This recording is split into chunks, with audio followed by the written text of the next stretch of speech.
Michael Marcantonini here on the Ironbirds Broadcast Network. I've got Ironbirds pitcher Sebastian Gongora joining me on the broadcast. Sebastian, I really appreciate you taking the time. Thanks for doing this. Thank you so much. So you made your pro debut here in Aberdeen last year. You started the year in Delmarva this year. You're back up to Aberdeen. How are things going so far for you? They're going pretty good. Having a lot of fun my first season of pro ball. I think I'm just trying to be a sponge as much as possible and just trying to soak up information that my coaches are giving me. I'm really trying to take everything in and just trying to take it day by day, just trying to get better every day.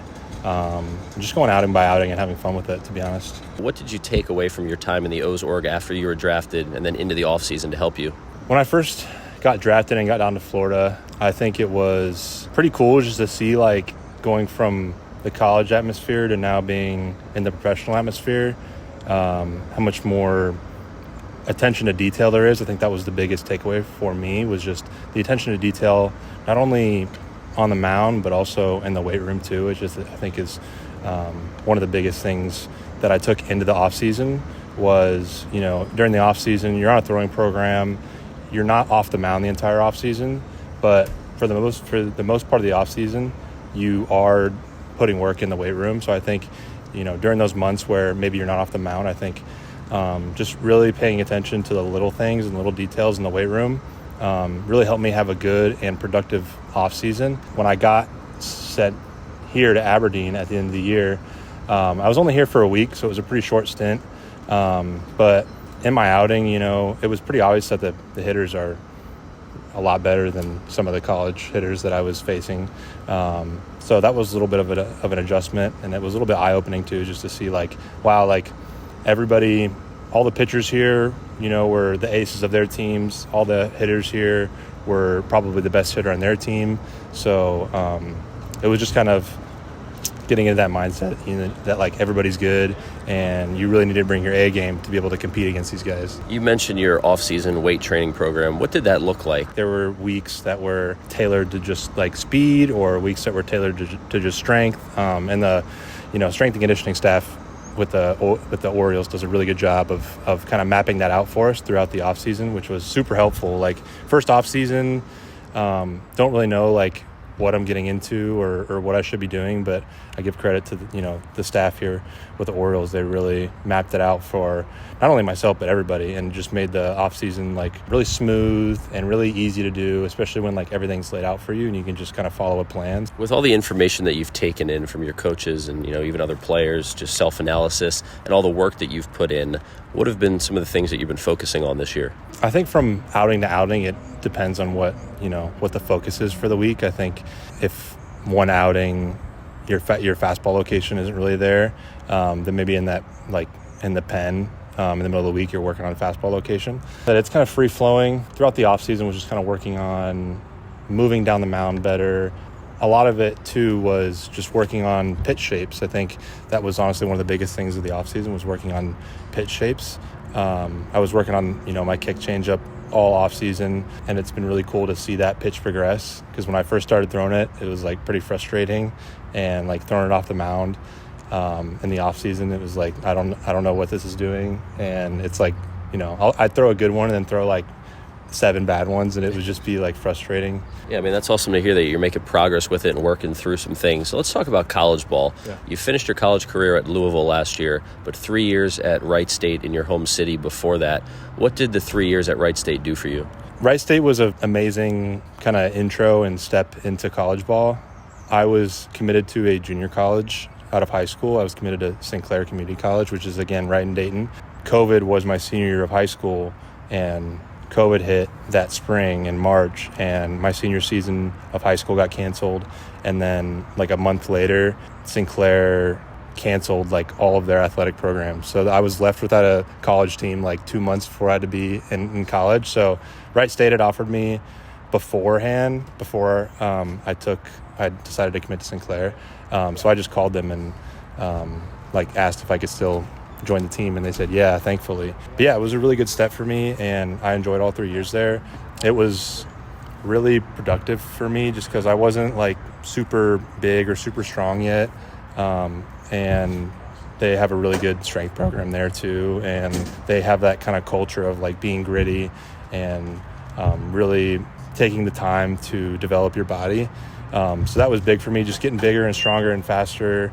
Kind of helped those 3 years and got me off to a good start. So after the 3 years at Wright State, you got the opportunity to go to Louisville. I know you had a lot of different offers for that senior season. Why did you choose Louisville? It was not only like pretty close to home. It's like 2.5 hours from home, so my family could come watch. But I thought there was a lot of opportunity there to be able to pitch a lot of innings, and I was looking for a place that could really help me develop. And Coach Mack and Coach Williams there, they have a super long history of developing guys and developing pitchers. I mean, they've had a lot of success with pitchers in the past. So I just wanted to go to a place where I could develop and try to hone in on my craft a little bit more. And I just trusted, Coach Williams with that, and paid off. Well, your Louisville Cardinals made a run to Omaha this year. They didn't quite finish the job, but a really strong run. What was it like for you kind of watching, knowing that you're an alum of that program? Yeah, it was super cool to watch them do that. I'm super proud of those guys, all those guys that I played with last year that are still there. I'm super proud of them. Nothing but joy watching those guys go out and want to dream of mine to play in the College World Series. Didn't happen, but again, just super happy for them, watching the joy in their faces, hosting a super regional in Louisville. That was really cool to watch, and seeing them win that and dogpile filled my heart with joy just to see them go out and do that, especially because those are some really good dudes over there. There's some really good kids over there, and I know the last couple seasons have been a struggle for them, and even the coaching staff too. There's just a lot of good people there, and just to see them go out and do what they did, it just makes me really proud. Let's talk about some players that you really liked and idolized growing up, or even now. Didn't get to the big leagues, but growing up, probably the biggest one was my dad, honestly. I just wanted to be like my dad growing up. Played for the Braves, but he got hurt. But yeah, I just wanted to be like my dad. Wanted to make him proud growing up and be like him. But some of the big league guys, I mean, everybody's going to say Kershaw. Kershaw was definitely one. He was fun to watch. But today I really, really like watching Skubal throw. I think you can tell he's just a competitor up there, and he competes his tail off. He goes after guys and attacks guys. So anytime I get to watch him pitch, or anytime a YouTube video of someone asking him questions about what his process is, or what he's thinking about when he's out there comes out, I'm all eyes and ears on that. So just to be able to watch him pitch and watch him go about his business has been super cool to see, especially when I was growing up, all that stuff wasn't really around, guys going around and sitting down with those guys, YouTube videos. It wasn't really around a whole lot, but today with all those YouTubers that go around interviewing those guys, it's super cool to be able to watch. And the access nowadays, you can see anything and hear anything. So let's talk about your dad. So he plays pro ball in the Braves organization. You mentioned he got hurt and didn't go as far as he wanted to. But what was it like having a dad, growing up with him, knowing that he played pro ball and him working with you? It's a blessing looking back at it, and it was super fun. I had a lot of fun growing up. He was my coach literally until I got done with high school. He was on every single team that I played on. He coached every single team that I played on. Yeah, it was just super fun, and it's obviously a blessing to have someone who cares that much about you and your journey. He watches all my outings still, and he still texts me after every outing, about what he saw. And I think having someone like that growing up, it made me get to this point. It's funny because all the stuff that he was trying to teach me when I was little, a lot of it still applies right now, at this level too. All the little things getting ahead of guys, getting that first strike, when if your team scores, going back out there and having a shutdown inning is super important.